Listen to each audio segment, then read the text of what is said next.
And I'm back.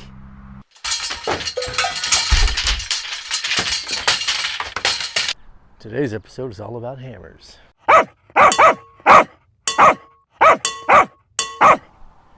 What you may not be doing right with your hammer, what you may not be doing wrong with your hammer. Hammer throw!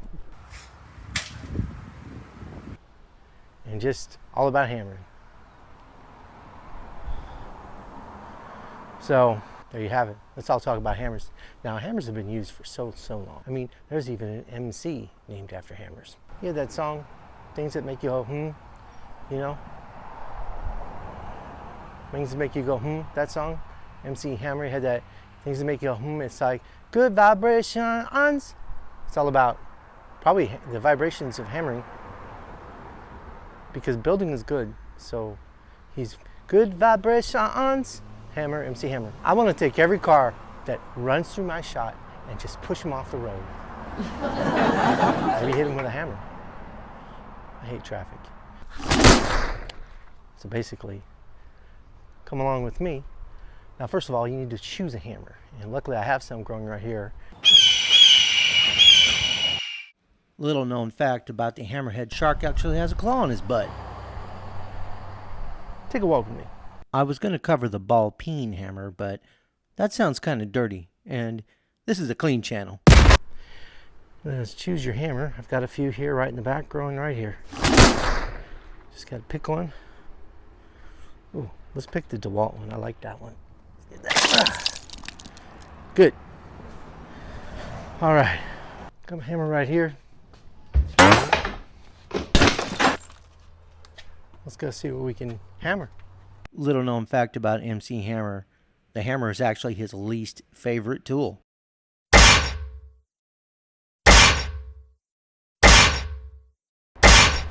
Here we are once again, we're talking about tools. This time we're talking about hammers. Now, what's the most important hammer, you ask? Maybe you're not asking that. You're probably asking, why is he talking like this? Okay, fine. What's the most important hammer? What is the most important hammer? It's important hammer. It's important hammer.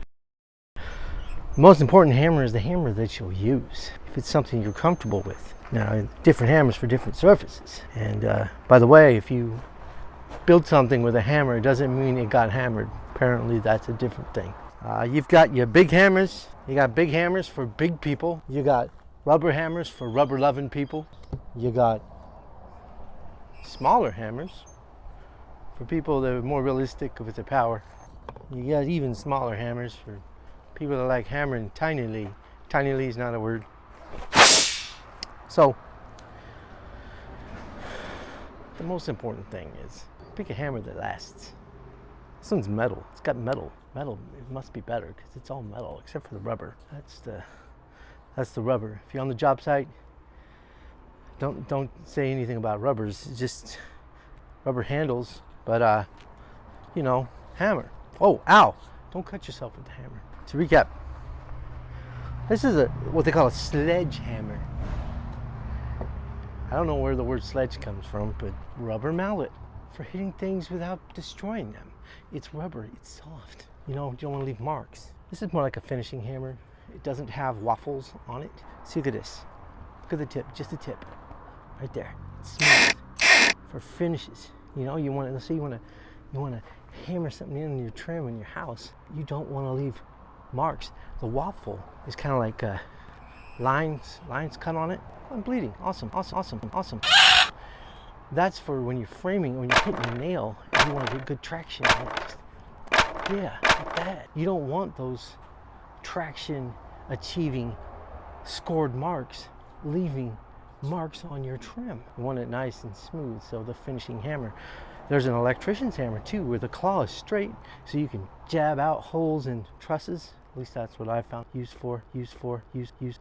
Wave to the.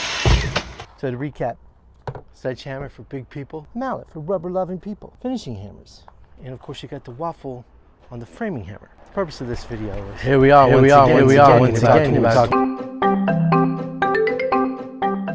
maintenance. This hammer here, somebody who refuses to pay money on a new sledgehammer has taped it. If you take the tape off, will it fall apart? I don't know. Not my hammer. Let's talk about the origin of the word hammer. 1571, I believe it was. 1871, the Earl of Hammer. He was cousins of the Duke of Sandwich. They both worked together, and they were sitting down and having sandwiches, surprisingly enough. And he started talking about there's got to be a better way than using rocks to pound these spikes in. And so over sandwiches, they created this idea for a handle with something heavy on it. They started with a rock. They found it was hard to keep the rock attached, and then they got together with the Marquis de Steel, who was a blacksmith. They forged a hammerhead to go over. Back then it was wood. They didn't have any steel handles. Just a steel head. I don't know why. Steel head's a fish. I had some tuna fish earlier. Yeah. Oh, anyway. So you got the Marquis de Steel, the Earl of Sandwich, the Duke of Hammer, and that's how the hammer was born. You don't get hammered. You build things with hammer. Getting hammered is a different thing. It's totally different. And of course there was the MC Hammer. You know, the hammer dancing. Like that, right? He kind of hammer time. He would say hammer time. You know, it was that song, oh hammer time. Yeah, hammer time. MC Hammer. Yeah, right on. Okay, so that's all there is about hammers.